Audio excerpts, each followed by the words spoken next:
নমস্কার, আমি স্বর্ণকমলিকা চক্রবর্তী। আমার লেখা যে গল্পটা এখন পড়ব সেটার নাম হচ্ছে সাঁতার। কোকিলটা আজই গলাটলা ঝেড়ে ডাক শুরু করলো। কি কষ্ট এতদিন, এই শীতে কি করে গলা দিয়ে সুর বেরোবে?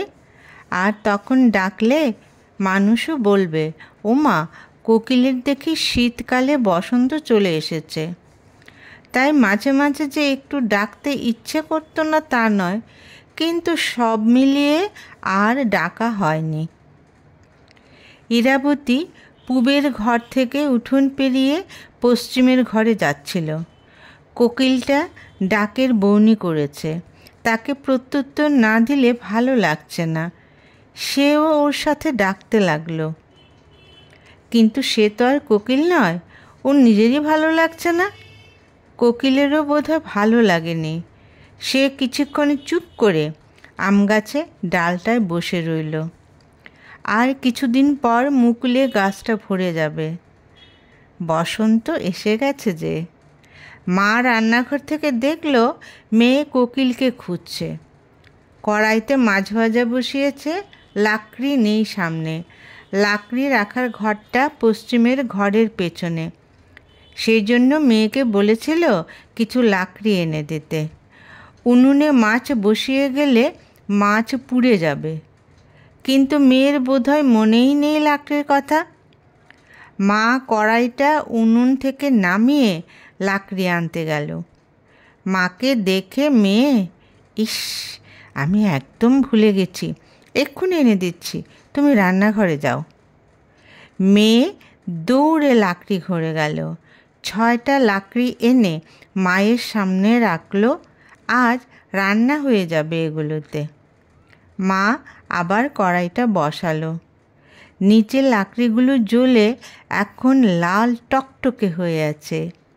ইরাবতীর এই সুন্দর লাল রঙটা দেখতে খুব ভালো লাগে। সে মায়ের পেছনে দাঁড়িয়ে রইল। মা ভাবল মাছ ভাজা খাবার জন্য মেয়ে দাঁড়িয়ে আছে, তাই বলল, শোন, আজ দুবেলা সবার জন্য মাছ গোনা, অতিরিক্ত টুকরো নেই, তাই দাঁড়িয়েও লাভ হবে না। তুই বরং স্নানটা সেরে আয়, পুজোটা দিয়ে দিলে আমার একটু সময় বাঁচবে। ইরাবতী হেসে বলল, মা, আমি লাকড়ির আভা দেখছিলাম, তোমার গালেও সেই লাল আভা পড়ছে, কি সুন্দর রঙটা, তাই না মা? মা বলল, যখন ঠান্ডা হবে তখন দেখবি কেমন কালো, কি বৈচিত্র্য, তাই না? মেয়ে বলল, ঠিক বলেছ মা, এত সুন্দর রঙটা কেমন কালো হয়ে যায়। ইরাবতী তাদের পুকুরে স্নান করতে গেল। এই সময়টা সাধারণত পুকুর ফাঁকাই থাকে। তাদের এই পুকুর পাড়ার আরও বেশ কয়েকটা বাড়ি ব্যবহার করে। বাসন ধোয়া, স্নান করা, কাপড় ধোয়া সব এই পুকুরের জলেই হয়। সকালবেলা ঘাটে বেশ ভিড় থাকে। সে সাঁতার কেটে আজ অনেকক্ষণ স্নান করবে ভাবল। সকালে স্কুলে যাওয়ার সময় 1 নম্বর তাড়া থাকে স্কুলে যাবার, 2 নম্বর পুকুরের ভিড়ের মধ্যে এত স্নান করা যায় না। আজ সে স্কুলে যায়নি। দুপুরবেলা ঘাট একদম ফাঁকা। সে আজ পুকুরের এপার ওপার করবে সাঁতার কেটে। মানুষ যেটা চিন্তা করে সেটা যে সবসময় ফলপ্রসূ হবে এমন কোনো কথা নেই। সে জলে নামলো আর দেখল রব গামছা পরে পুকুরে এলো। তার মানে সে আজ কলেজ যায়নি, এবং এই সময়ে ওর স্নানের কথা মনে হলো। কেউ নেই ঘাটে। সে কি করে একা রবের সাথে স্নান করবে? এমনিতে রব যে ওর প্রতি একটু দুর্বল সে সেটা বুঝতে পারে। অবশ্য ওর হৃদয়ও ওকে দেখলে কেমন যেন করতে থাকে। দিল তো সাঁতার কাটার 12টা বাজিয়ে। এখন টপাটপ কয়েকটা ডুব দিয়ে গামছা পেঁচিয়ে ঘাটে উঠতে হবে। তুমি আজ স্কুলে যাওনি? রব ঘাটে বসে সাবান ঘষতে ঘষতে ওকে বলল। সেও একটু গম্ভীর সুরে গলা জলে দাঁড়িয়ে বলল, তুমিও দেখি আজ কলেজ যাওনি।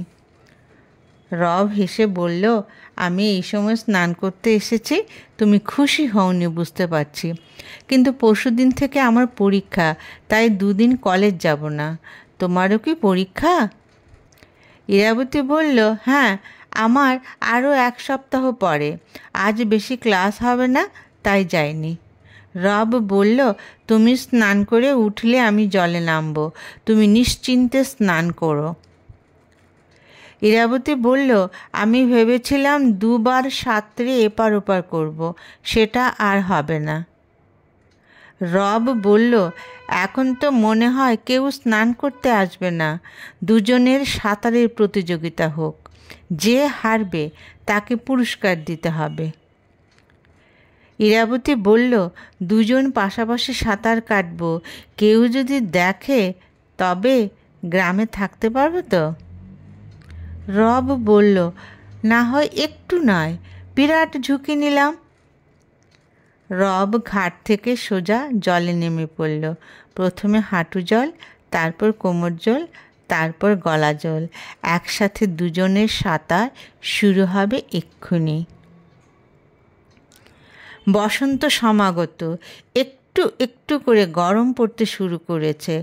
এতদিন মানে শীতের সময় সবাই একটু কমই স্নান করে, তবে ইরাবতীদের পুকুরের জলটা বেশ গরম, কারণ সকাল থেকে রোদ জলের উপর পড়ে।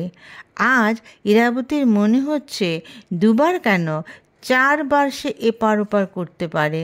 তবে ওকে আর জিততেই হবে, না হলে ওকে পুরস্কার দিতে হবে।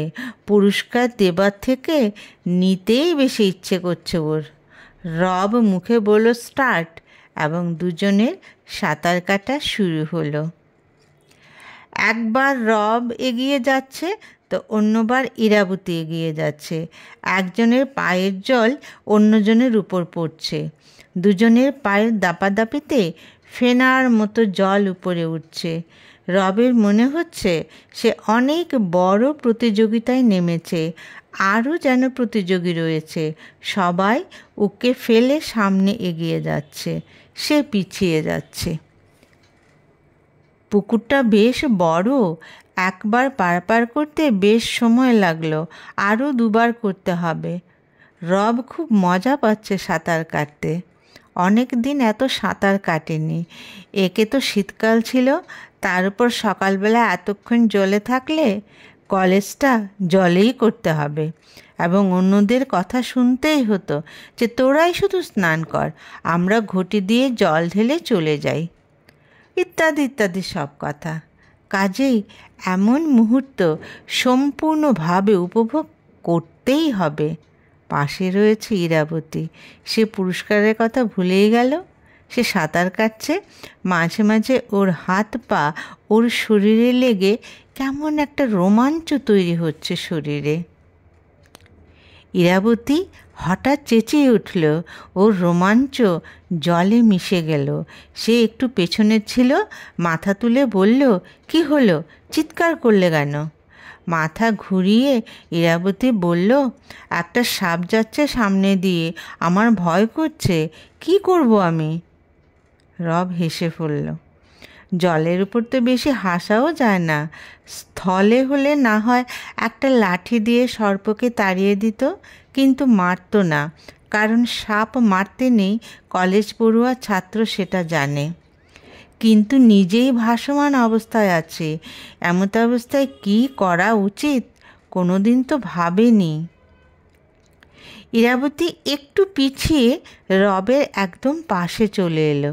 উদ্দেশ্য, যদি ওকে কামড়াতে আসে তখন রক্ষাকর্তা মানে রব ওকে বাঁচাবে। রব বলল, ভয় পেও না, সর্পরাজ বোধহয় ওর প্রেমিকার সাথে দেখা করতে যাচ্ছে, কিন্তু সে পুরুষ না নারী সেটা কিন্তু আমি জানি না। ইরাবতীর বিরাট সাহসের জায়গা বোধহয় রব। সাপটা ওদের সামনে দিয়ে কিছুটা গিয়ে জলের নিচে চলে গেল। রব একটা হাত জলের মধ্যেই ওকে ধরে বলল, ভয় গেছে, চলো দেখি কে প্রথম হয়। জলের মধ্যে যাকে দেখলে স্থলে মনটা আকুলি বিকুলি করত সেই হাত ধরল। এ কী ব্যাপার হলো? ওরা তো প্রতিযোগিতায় নেমেছে, কিন্তু এই যে প্রেমের দিকে চলে যাচ্ছে, হয়তো এতটা হতো না যদি সর্পরাজ তাদের সামনে উপস্থিত না হতো। ওদের প্রেমকে এগিয়ে নিয়ে যাওয়ার জন্যই কি সর্পরাজ তাদের সামনে এলো? যা হয়েছে তা তো হবে। দুজনেই আবার সাঁতার কাটতে লাগলো। এবার হয়তো একটু বেশি তাদের গায়ের সঙ্গে গা লেগে যাচ্ছে জলে, কিন্তু ইরাবতী এগিয়ে গেল। ইরাবতীর পারাবার শেষ, পেছনে সাঁতরে রব এলো। দুজনের চোখ পুরো লাল হয়ে গেছে। রব বলল, তুমি প্রথম হয়েছ, পুরস্কার কি নেবে বলো। সামনে একটা বড় গাছ ছিল। কোকিলটা কোথা থেকে উড়ে এসে আবার ডাকতে শুরু করে দিল। রব বলল, আরে বসন্ত যে জলেও চলে এসেছে। এমন রঙিন সাঁতার আমার জীবনে আমি কাটিনি। পাশে ছিল জলপরি। ইরাবতী হেসে বলল, শুধু কোকিল নয়, সর্পরাজও বসন্ত এনে দিয়েছে। হঠাৎ যদি তিনি উদয় না হতেন তবে তো ভাবান্তরকে হতো। তুমি কি আমার হাত ধরতে? তখন হচ্ছে কে প্রথম হবে সেই মনোভাব ছিল, কিন্তু সেই মনোভাব পরিবর্তন করে দিয়ে প্রেমের দিকে আমাদের নিয়ে গেল। মনে হচ্ছে রঙিন জলে এতক্ষণ ভেসেছিলাম। রব বলল, দেখো আজ এতক্ষণ কেউ পুকুরে আসেনি, এটাও একটা বিরাট ব্যাপার। যদি কেউ আসতো তবে কিন্তু সত্যিই আমরা এতটা কাছে আসতে পারতাম না, হয়তো পুরোটা সাঁতারই করতে পারতাম না। তোমার পুরস্কার কি চাই বলো, আমাকেই তো কিনে দিতে হবে। ইরাবতী বলল, এখন বললে হয়তো কম বলবো, তাই পরে সুযোগ পেলে ভেবেচিন্তে বলবো। রব বলল, একদম ঠিক কথা বলেছ।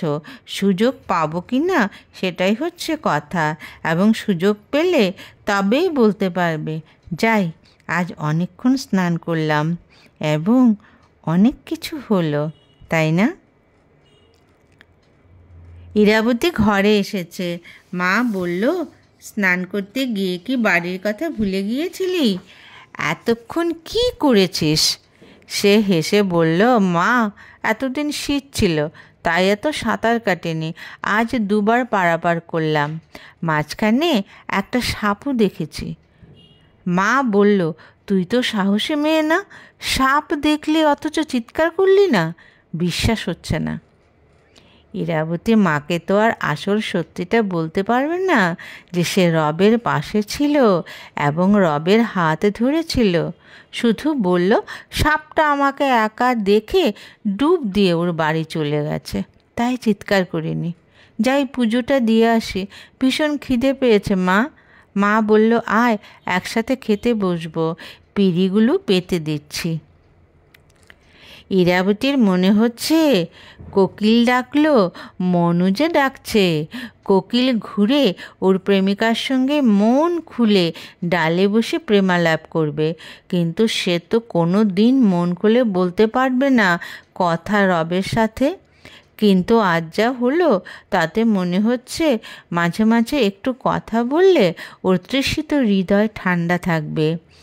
জল মানুষকে ঠান্ডা করে, জল যে শরীরে এমন উত্তাপ আনতে পারে এটা ওর বোধগম্যের বাইরে ছিল। গায়ের মেয়ে, বড় হয়েছে এখানে। গায়ের দিদিদের স্কুল পাশ করার পর আর কলেজে যাওয়া হয় না, বাড়ি থেকে পাত্র ঠিক করে বিয়ে দিয়ে দেওয়া হয়। সেও তো সেটাই ভেবে রেখেছিল, কিন্তু ওর কি হলো? পড়াশোনায় মন বসছে না, স্কুলের পরীক্ষা ও পাশ কি ওর কপালে নেই? মা বলবে, কি পড়লি সারা বছর? সে তো এতদিন ভালোই পড়াশোনা করেছিল, কিন্তু জলের তোড়ে সব পড়াশোনা যে ভেসে যাচ্ছে। বেচারা রব, কলেজ পাশ করে শহরে যেতে হবে চাকরি খোঁজার জন্য। গ্রামে শুধু চাষবাস করে চলে না, তাই সবাই শহরে যাচ্ছে। কিন্তু ওর মতো সাঁতার তো কেউ কাটেনি, তাই তাদের জীবনে বসন্ত হয়তো এসেও ধরা দেয়নি, কারণ সে পরিবেশে ওরা বড় হয়নি। সামনে পরীক্ষা, এতদিন পড়া যা করেছে সব মস্তিষ্কের কোষে বন্দি হয়ে থাকতো।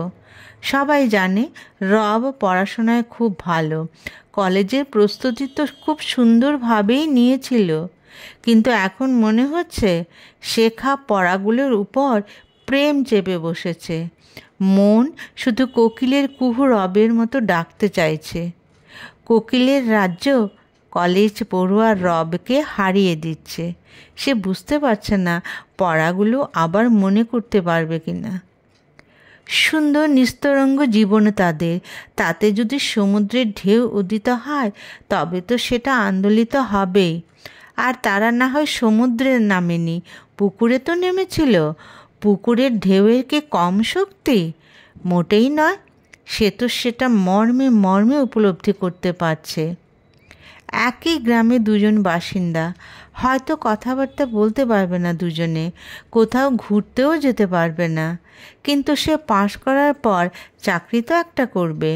যদি কোনো দিন সৌভাগ্যক্রমে ঘাটে একাকী দুজনের দেখা হয়, তখন রব বলবে যে ওর পুরস্কার সে কিছুই কেনেনি, কারণ জিনিসের চেয়ে অনেক অনেক দামি পুরস্কার সে দেবে। মানে সে রব, কিন্তু রব না হয়ে এসে বর হয়ে ওর কাছে আসবে। এটাই ওর পুরস্কার, উপহার, সব। কয়েকদিনের মধ্যেই একান্তে কথা বলার সুযোগটা স্থলভাগে মানে রাস্তায় পাওয়া গেল। রবের কথা শুনে ইরাবতী যেন খুশিতে আত্মহারা হয়ে গেল।